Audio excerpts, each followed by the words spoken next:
안녕하세요 여러분. 오늘도 여러분들께 재밌는 이야기를 들려드리기 위해서 찾아온 서범이입니다.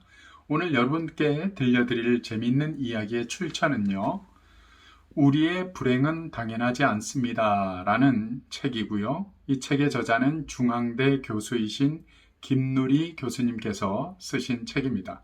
그리고 출판사는 해냄 출판사에서 출간한 그러한 책입니다. 이 책의 내용에 보면 이제 그 독일이 서독과 동독 통일되어지는 그 과정에 대해서 언급한 그 대목이 있는데요. 여기에 보면 이제 그 통일이 되다 보면 아무래도 이 통일 비용이 많이 들지 않습니까? 그러다 보니까 자동적으로 이 서독 사람들은 이 통일세에 대해서 반발이 아주 심해지기 시작을 했다라는 겁니다. 왜냐하면 이제 연대세라는 그런 명목으로 이제 새로운 세금이 신설되고 나니까 이 서독 사람들 입장에서는 자기들이 경제적인 그 부담감을 끌어안아야 되니까 그게 별로 달갑지 않았던 겁니다. 그래서 거기에 대해서 기분이 불쾌하고 서운해하고 불만을 제기하기 시작을 하자 독일의 양심이라고 불리는 작가 귄터 그라스라는 이 작가가 입을 열었다는 겁니다. 이분이 뭐라고 이야기를 하냐면 서독 사람들에게 이야기를 하기를, 서독 사람들, 당신들 착각하지 마십시오.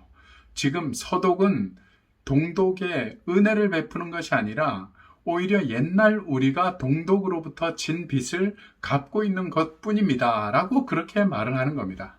이 말의 뜻은 무엇이냐면 1945년 이제 전쟁이 끝나고 났을 때 그 세계 대전이 끝나고 나자 이제 독일은 동서로 분단이 되었고 미국과 소련을 정점으로 한 동서냉전이 시작되었다는 겁니다.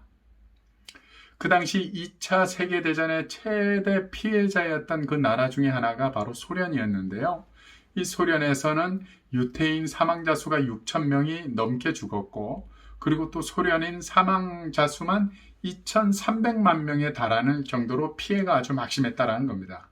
그래서 이 독일의 전쟁 피해에 대한 배상을 요구하게 되어졌던 거죠.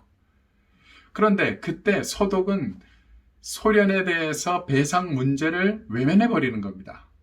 그런데 그때 그 당시에 이 동독에서 소련에 대한 그 모든 배상의 책임을 동독이 홀로 짊어지고 거기에 대해서 그것을 떠안고 그것을 다 보상을 해줬다는 겁니다. 바로 이 귄터 그라스라는 이 작가는 이 역사적 이 사실을 아주 냉정하게 짚어준 겁니다. 그러면서 독일 민족이 다 함께 저지른 죄인데, 범죄인데, 동생격인 작은 나라인 동독이 그걸 혼자 예전에 떠맡았다라는 겁니다.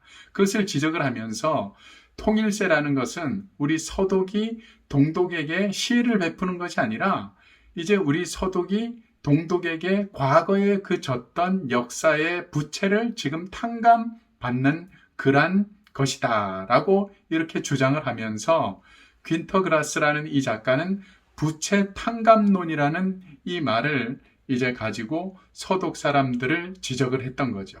그랬더니 이 서독 사람들의 불만의 그 정서가 누그러지기 시작했다라는 그러한 내용의 그 글입니다. 이 부분의 글을 참 재미있게 저도 봤습니다. 보면서 우리나라도 지금 남과 북으로 갈라졌으니까 이 지금 동독과 서독의 어떤 그 독일 통일 문제와 좀 비슷한 상황 아닙니까? 그런데 이 책에 그 언급된 이 이야기를 저는 보면서 그런 생각을 한번 해봅니다. 많은 사람들이, 대다수의 사람들이 자기가 다른 사람한테 도움받은 것에 대해서는 빨리 잊어버리고 또 내가 누군가에게 도움을 준 것에 대해서는 아주 오래도록 기억하는 그런 성향이 있습니다. 그것보다는 우리가 기억해야 될 것은 내가 다른 사람으로부터 은혜를 입고 또 도움을 받았던 것을 우리가 잊지 않고 그것을 잘 간직하고 기억하고 살아가는 것이 더 중요하겠죠. 인생의 삶을 또 우리가 살아가다 보면 저도 그런 실수를 많이 합니다만 나에게 상처를 주었던 사람은 아주 정확하게 기억을 하고 있습니다. 그런데 나로 인해서 상처받은 사람이 누구인지는 우리는 전혀 모르고 살아간다는 거죠. 그래서 오늘 저는 이 이야기를 통해서 역지사지라는 말 있지 않습니까? 입장을 바꿔놓고 생각해보는 것, 이런 것도 필요하지만 또 나에게 은혜를 주었던 사람, 내가 누구에게 은혜를 입었던가, 나에게 은혜 주었던 사람, 그 사람을 한 번쯤 추억해보고 또 그 사람에 대해서 고마운 마음을 가지고 연락한 지 오래됐다면 오늘 같은 날 한번 오랜만에 전화해서 안부도 묻고 그때 참 고마웠다라는 그 마음, 따뜻한 말 한마디 전해주면 어떨까 하는 그런 생각이 듭니다. 자, 오늘 써보미의 재밌는 이야기는 여기까지입니다. 다음에는 더 재밌는 이야기로 여러분들을 찾아뵙도록 하겠습니다. 고맙습니다.